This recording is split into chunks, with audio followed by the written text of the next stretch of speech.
రా ప్రియా. వస్తున్నానండి.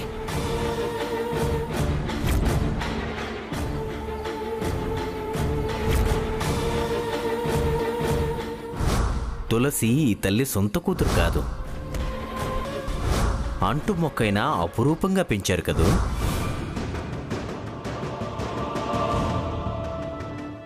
అడిగితే ఏమైనా అనుకుంటుందా? అడగకపోతే నేను ఉండలేను, తెలుసుకుంటే పోతుంది.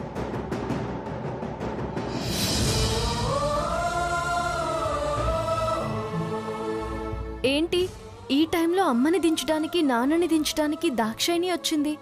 ఎక్కడికి వెళ్ళొస్తున్నారు వీళ్ళు? ఏమై ఉంటుంది? అమ్మ ఎందుకు టెన్షన్గా లోపలికి వెళ్ళింది? మళ్ళీ ఏం జరిగిందో ఏంటో, వెళ్ళి కనుక్కుందాం.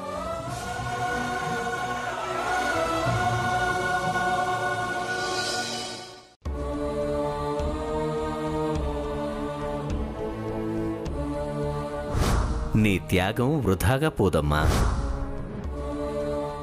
ఆ అమ్మాయి జీవితంలో సంతోషము, తృప్తి తప్పగా లభిస్తాయి.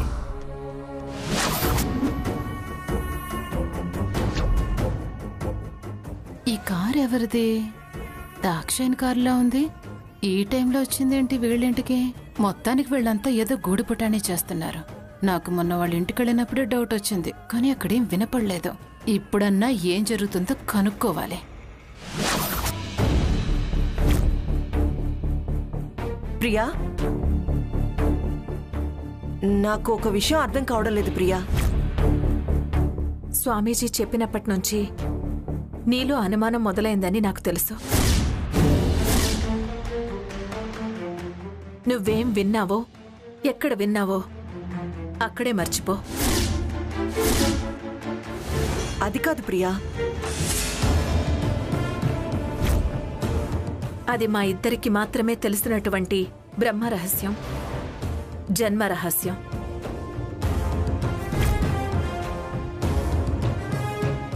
స్వామీజీ తన శక్తి వల్ల తెలుసుకున్నాడు.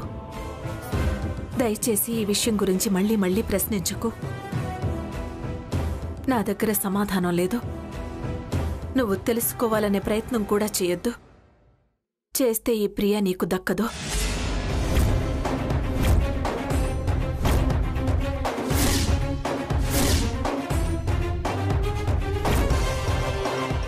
సలక్షణంగా క్షేమంగా ఉన్నారని అన్నావు. కనీసం వాళ్ళెవరూ చెప్పొచ్చు కదా. చెప్తే ఎవరు ఏంటి అని మొత్తం తెలుస్తుంది కదా. అది తెలుసుకోవలసిన అవసరం ఎవరికీ లేదు. నువ్వేదో తులసి వాళ్ల ప్రేమ విషయంలో సహకరించడానికొచ్చావు, సంతోషమే. తులసి జీవితం సంతోషంగా ఉండాలనేదే మా కోరిక కూడా. కానీ నువ్వు లోతుగా ఎటువంటి వివరాల కోసం ప్రయత్నించొద్దు. ప్రయత్నిస్తే కొన్ని జీవితాలు ప్రమాదంలో పడిపోతాయి.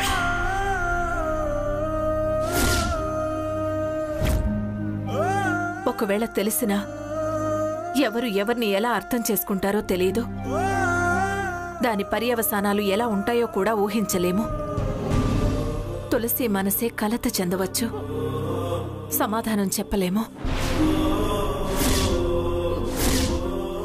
దాని మనసు మారొచ్చు, దానివల్ల మేము నష్టపోవచ్చు. ఇప్పటికీ దాని క్షేమం కోరే బతుకుతున్నాము.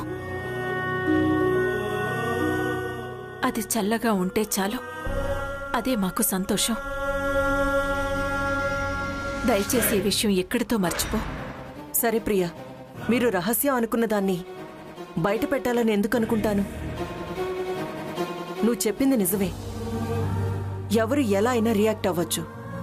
ఎవరికైనా ఎవరి వల్లైనా ఎలాంటి నష్టమైనా జరగచ్చు. సో నాకేం తెలీదు, నేనేం వినలేదు. నువ్వన్న మాట ప్రకారమే మాట మీద నిలబడతాను.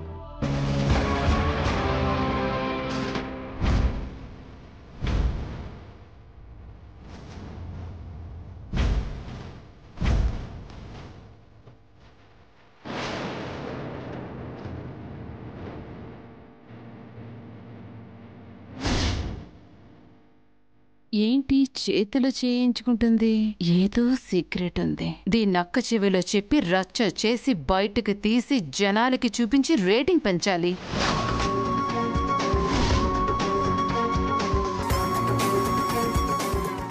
వస్తాను ప్రియా, నువ్వు ధైర్యంగా ఉండు.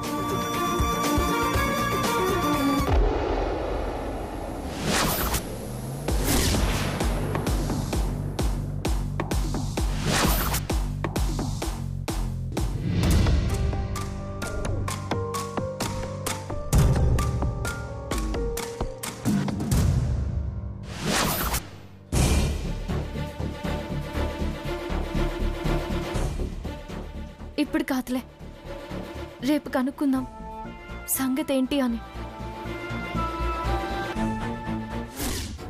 ఏం వినపడలేదే, చేతిలో చెయ్యించుకుందే, ఏం అర్థం కావడం లేదేంటి? సర్లే, రేపైనా వాళ్ళ ఇంటికి వెళ్ళి మొత్తం గుట్టంతా బయటికి లాగాలి.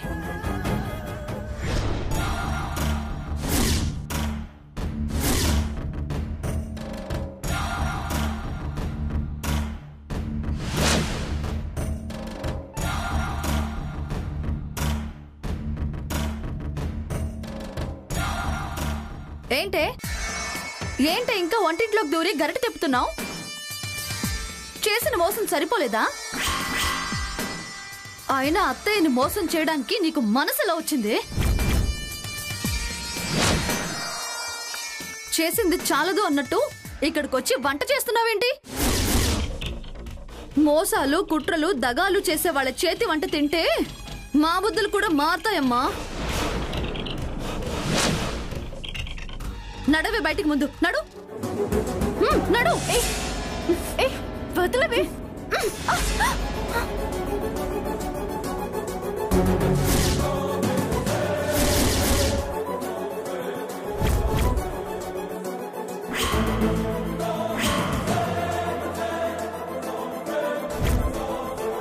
హే, ఏంటి నోటి వెంట మాటే రావడం లేదు?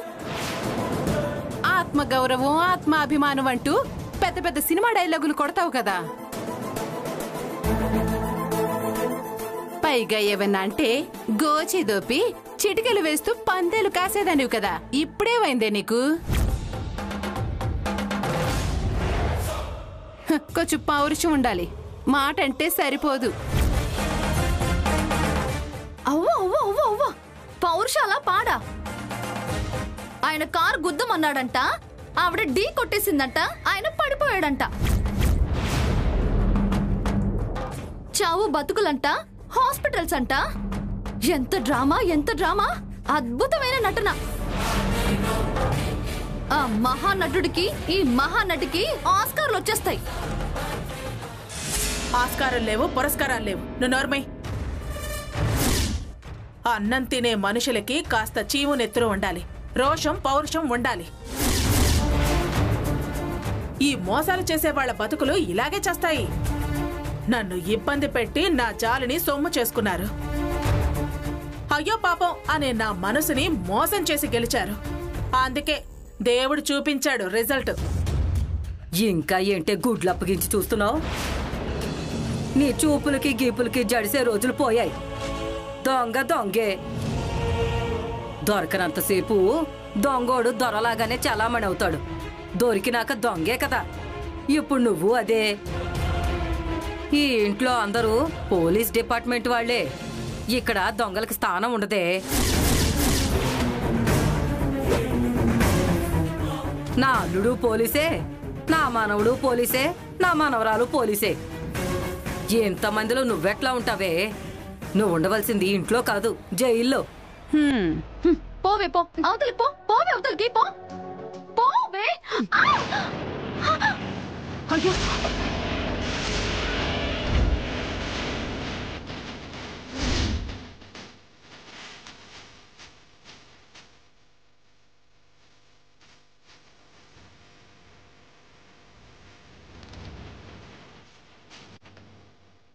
ఏంటి ఏంటి తెగ రెచ్చిపోయి మాట్లాడుతున్నారు?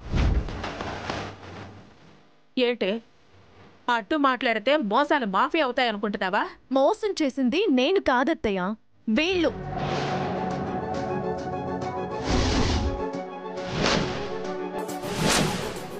వీళ్ళు చేసినవి మామూలు మోసాలా?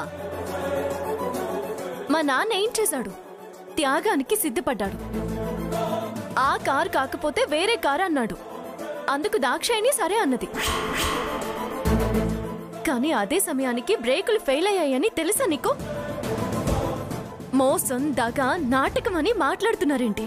వాస్తవాలు మీకు తెలుసా? ఇది ఆ 2 మాటలు ఎక్కడో విని ఇక్కడికొచ్చి పుల్లలు పెట్టి అగ్గి రాజేయాలని చూస్తుంది.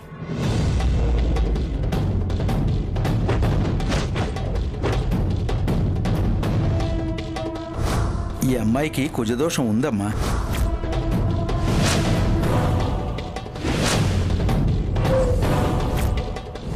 మా నాన్న త్యాగం చేయాలనుకున్నారు. వీళ్ళు దాన్ని మోసం అంటున్నారు. మరి మీరేం కోరారే? ఈ ఇంటి మంచి కోరారా?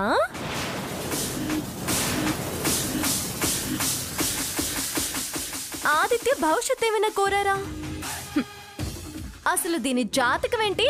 కుజ దోష జాతకం.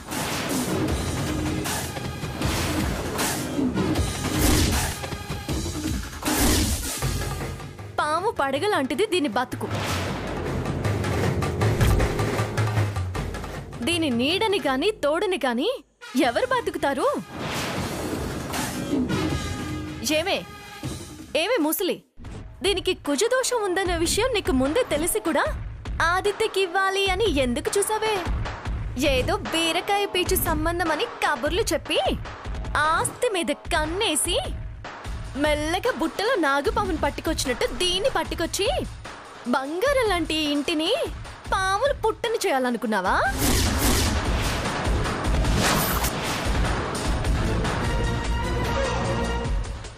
ఆదిత్యని కాటేయాలని చూసారా మీరు? మా అత్తయ్యకి తెలియకుండా కుజదోషం పోవాలని ఎన్నిసార్లు శాంతి పూజ చేయించారు?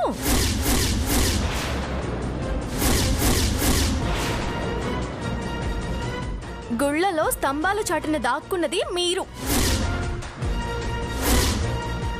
దొంగచాటు బతుకులు బతికేది మీరు. ఒక్కసారి గుర్తు చేసుకోండి.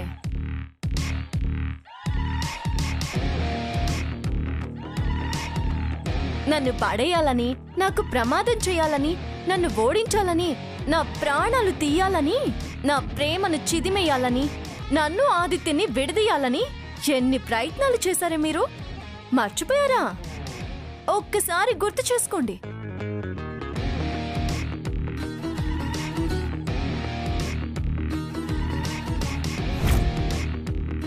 ఓసే, మీ నాన్నమ్మ చేసిన మోసాలు చాలానే తెలిసే నాకు.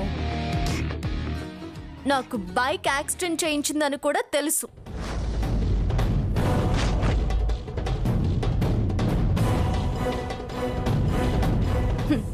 కానీ ఏదో ముసలిది ఏదో కక్కుర్తి పడుతుందిలే అని వదిలేశాను.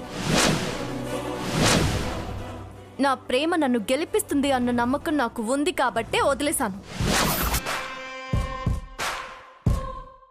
సిగ్గు లేకుండా మళ్ళీ ఇక్కడికి వచ్చింది నువ్వు. మాకు పెళ్ళైపోయిన గబ్బిళంలాగా ఈ ఇంటిని పట్టుకుని వేలాడుతోంది నువ్వు. మీరా నన్ననేవాళ్ళు. ఆహాహా, భలే సమర్థించుకుంటున్నావే తులసి. మోసాన్ని కూడా ఇంత బాగా మలిచి కథలాగా అద్భుతంగా చెప్పావే. దీని కథలు కాకరకాయలు ఎవరు నమ్ముతారే? ఒకరి నమ్మకాల కోసం బతకాల్సిన అవసరం నాకు లేదు. మన మీద మనకి నమ్మకం ఉంటే జీవితం సాఫీగా సాగుతుంది. ఈ ఇంటిని కాపాడాలని నేను అనుకుంటున్నాను, మా నాన్న అనుకుంటున్నాడు, మా అమ్మ అనుకుంటుంది. అందుకనే నన్ను ఇంటికి కోడలుగా పంపారు. మా నాన్న మోసం చేయలేదు, నన్ను పంపడం కోసం దారి వెతికాడు. మోసం కాకపోతే పెళ్ళాపడం ఏంటో? మీ నాన్న తొందరపాటికి ఎవరేం చేస్తారు? దాంట్లో మా ప్రమేయం లేదు అని నిరూపించాను కదా. ఇంకొకసారి ఆ ప్రస్తావన తీసుకురాకు. ఒకవేళ మేము మోసం చేశాము అని అనుకుంటే మీరు చేసిన మోసాలకి చెల్లు.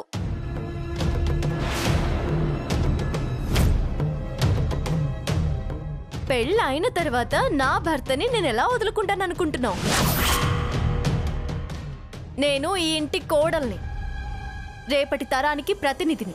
ఏంటే కోడలు కోడలు కోడలు అని నువ్వనుకుంటే సరిపోదు, నేను అనుకోవాలి కదా. నువ్వింట్లో ఉన్నా నిన్ను పంపించే అవకాశం వచ్చే వరకు నా నిర్ణయం మారదు. అప్పటి వరకు నువ్వు ఈ ఇంట్లో పని మనిషిగా పడుండాలి. వీళ్ళని మాటలనే అర్హత నీకు లేదు. నోరు మూసుకుని పడుండు. మీరు నాకు మొదటి నుంచి పరాయి వాళ్లే.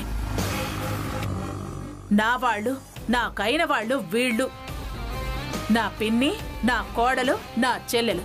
ఏ వీళ్ళననేంత మొనగత్తవా నువ్వు?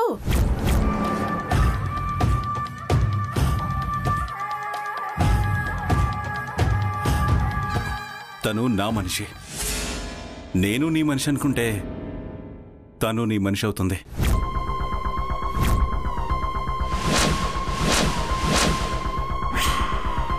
వాళ్ళు నీ వాళ్ళు అనుకున్నప్పుడు నాకు పరాయి వాళ్ళు.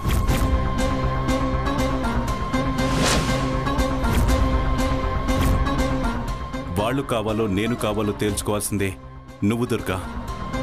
నా మేనకోడలికి, నా బంగారానికి, నా తులసికి ఈ ఇంట్లో పని మనిషిగా ఉండాల్సిన కర్మేంటి?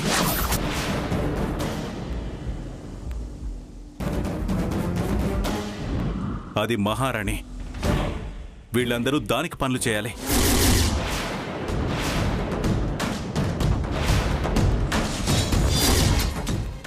పిచ్చి పిచ్చిగా మాట్లాడి తననేవైనా అనాలని చూసినా, తను కన్నీళ్లు పెట్టుకున్నా నేను సహించను. మీరందరూ కలిసి వదిలించుకోవాలని చూసినా నేను మాత్రం వదలను. మీరు ఎంత బెదిరించాలని చూసినా నా కోడలు వెంకటలక్ష్మియే. ఆ మాటే అనొద్దు. నేనంటాను అని తీరతాను. నువ్వు ఎన్నిసార్లు అలా అనుకుంటే అంత బలం నా తులసికి చేకూరుతుంది. ఎందుకమ్మా ఇంకా ఇలా ఎంతకాలం? ఏదో అప్పుడు తులసి అంటే నీకు పడదు కాబట్టి వెంకటలక్ష్మిని ఇచ్చి చేద్దాం అనుకున్నాం. కానీ ఇప్పుడు పెళ్ళైపోయింది. తులసి ఇంటికి కాపురానికి కూడా వచ్చింది. నువ్వింకా వెంకటలక్ష్మిని కోడలు అనుకోవడం తప్పవుతుందమ్మా. అసలు మా ఇద్దరిని ఇలా విడదీయడం పాపమవుతుందమ్మా. ఏంట్రోయ్, పెళ్ళాం మీద అంత ప్రేమ పుట్టుకొస్తోంది? ప్రేమ కాదమ్మా, మనిషిలా ఆలోచిస్తున్నాను. తను సాటి మనిషే కదా. పైగా నేను ప్రేమించిన అమ్మాయి, మరదలు, నా భార్య. ఆలోచించమ్మా. చాలరా, నన్ను ఆలోచించు అని చెప్పేంత పెద్దవాడివైపోయావు. పోరా, నువ్వు నాకు సూచనలిచ్చేంత పెద్దవాడివి కాలేదు. లోపలికి వెళ్ళు. మీ ముగ్గురు ఒకటే నన్ను ఒంటరిదాన్ని చేద్దాం అనుకుంటున్నారేమో. నా వెనక నా బలగం ఉంది. వీళ్ళు బలగమేంటి? నువ్వు వీళ్ళని నమ్మి మమ్మల్ని పోగొట్టుకుంటావా? నష్టపోతావు దుర్గా. వీడు కాదు, నేను చెప్తున్నాను ఆలోచించుకోమని. ఆలోచించుకో దుర్గా. నేను అన్ని ఆలోచించే నిర్ణయాలు తీసుకుంటాను. మీరే ఆవేశపడి రక్త సంబంధం, తోడబుట్టిన చెల్లెలు అని గబగబా మాట ఇచ్చేస్తారు. దీని ఆట సాగదు, ఆయన మాట సాగదు. పదండి లోపలికి, పదండి.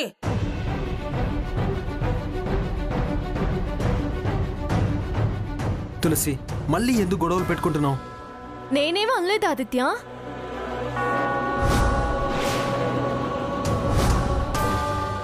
కోడలు కోడలు అని నువ్వనుకుంటే సరిపోదు, నేను అనుకోవాలి కదా. నిన్ను పంపించడం జరగని పని తులసి. అసలు నేను మాత్రం ఎందుకు వెళ్తాను మామయ్య? ఇది నా ఇల్లు.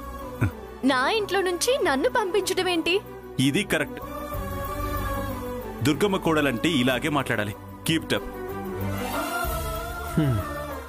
మీరిద్దరూ పోటీలు పడి నాకు మనశ్శాంతి లేకుండా చేస్తున్నారా?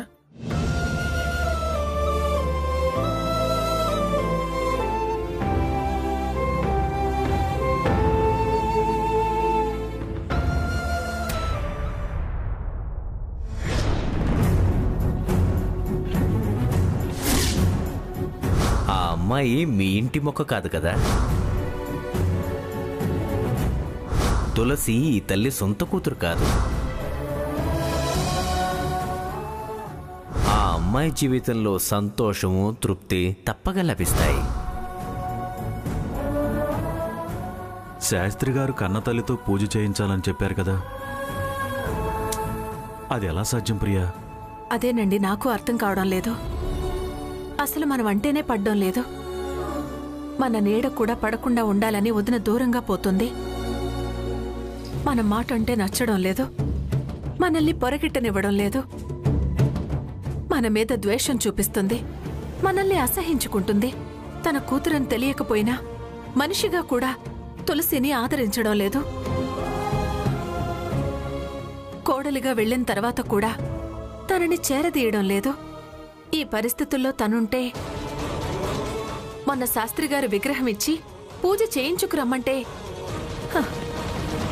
తులసితోనే పూజ చేయించడం ఆ ఇంట్లో కష్టం అనుకుంటే ఇప్పుడు వదినతో పూజ అంటే ఎలా ప్రయత్నం చేయాలి? ఈ ప్రయత్నాన్ని ఎలా మొదలు పెట్టాలి? అసలు వదిన దగ్గర ఆ మాట ఎలా ఎత్తాలి? వదిన దగ్గరికి వెళ్లి పూజ చేయడం అంటే ఎన్ని అర్థాలు తెస్తుంది? నా మీద మంత్రం ఉపయోగించాలని ప్రయత్నిస్తున్నారా అని అంటుంది. స్వామివారితో ఈవిడే కన్న తల్లి అని చెప్పలేని పరిస్థితి మనది.